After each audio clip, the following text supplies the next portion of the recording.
alaikum masu kallon mu, barkanku da wannan lokaci.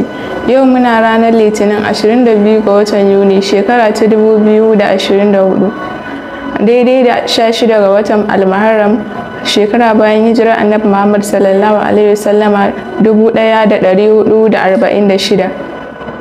Tsakanin labaran a yau za ku ji cewa Majalisar Tarayya ta baiwa DSS umarnin damƙo masu shirya zanga-zanga a Najeriya. Sannan za ku ji cewa an samu nasarar samo 'yan asalin jihar Kano kusan mutum 50 da aka yi safararsu zuwa Ghana. Shugaban ƙasar daga ƙetare kuma za ku ji cewa shugaban ƙasar Amurka Joe Biden ya haƙura da takarar shugabancin ƙasar a wa'adin mulki na biyu. Bangaren wasanni kuma za ku ji cewa Real Madrid za ta gabatar da Android a ranar Asabar. Kanin labaran kuka saurara tare da ni Hajara Aliyu Labaran, yanzu kuma ga cikakkunsu. Majalisar Dokokin Tarayyar Najeriya sun baiwa jami'an hukumar farin kaya DSS umarnin gaggawa na damƙo waɗanda ke ƙoƙarin shirya zanga-zanga akan tsadar rayuwa a Najeriya. A cewar majalisar, bai kamata a zura ido a bari 'yan Najeriya su yi irin yadda 'yan ƙasar Kenya suka yi ba, wanda ya jawo ƙasar ta shiga rudani. A yanzu haka an yi asarar rayuka da dukiyoyi, an kuma kori ministoci da jigajigan gwamnati, an kuma yi duk da haka kuma ba a samu sauyi akan komai ba. Sannan za ku ji cewa Hukumar Yaƙi da Bautarwa da Safarar ɗan Adam a Najeriya (NAPTIP) haɗin gwiwa da gwamnatin jihar Kano sun yi nasarar dawo da wasu 'yan jihar Kano mutum 59 da aka yi safararsu zuwa ƙasar Ghana don samun ingantacciyar rayuwa a can.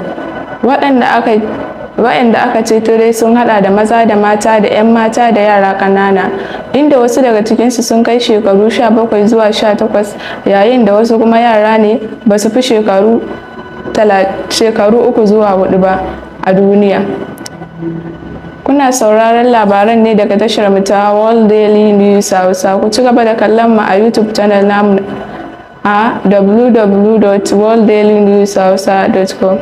Mun gode. A ƙetare kuma za ku ji cewa shugaban ƙasar Amurka Joe Biden ya haƙura da takarar shugabancin ƙasar a wa'adin mulki na biyu. Cikin jawabin da ya wallafa a shafinsa na X, shugaban ya ce ya yi hakan ne domin maslahar jam'iyyarsa da kuma ƙasarsa. Ya ce cikin shekaru 3 da rabi da ya yi yana jagorantar Amurka, ƙasar ta samu gagarumin ci gaba. Sannan kuma za ku ji cewa an samu ɗan Afirka na farko da ya fara samun lambar zinare a gasar Olympic ba tare da takalmi a kafarsa ba. A shekara ta 1960, da dare a Rome, jikan makiyayi ba takalmi a kafarsa ya ja hankalin duniya tare da kafa tarihi a Afirka. A gefen titi, sojojin Italiya ne rike da tocila suna haska hanya daidai lokacin da ɗan wasan gudu na ƙasar Habasha Abebe Bikila ya tasamma isa layin ƙarshe na tseren. Daga ɓangaren wasanni kuma za ku ji cewa Real Madrid za ta gabatar da Endrick a ranar Asabar. Real Madrid ta sanar da cewa za ta gabatar da matashin ɗan wasan da ta ɗauko Endrick a gaban magoya baya ranar Asabar 27 ga watan Yuli a Santiago Bernabeu. Shan labaran namu na yau kenan. Kada ku manta ku ci gaba da bibiyar mu a tashar mu ta WDN Hausa, wato World Daily News Hausa. Ku yi subscribe sannan ku danna ƙarawa, ku yi following ɗinmu a Facebook, Instagram, Twitter, YouTube da dai sauransu. Ni ce taku Hajara Aliyu Labaran. Mun gode.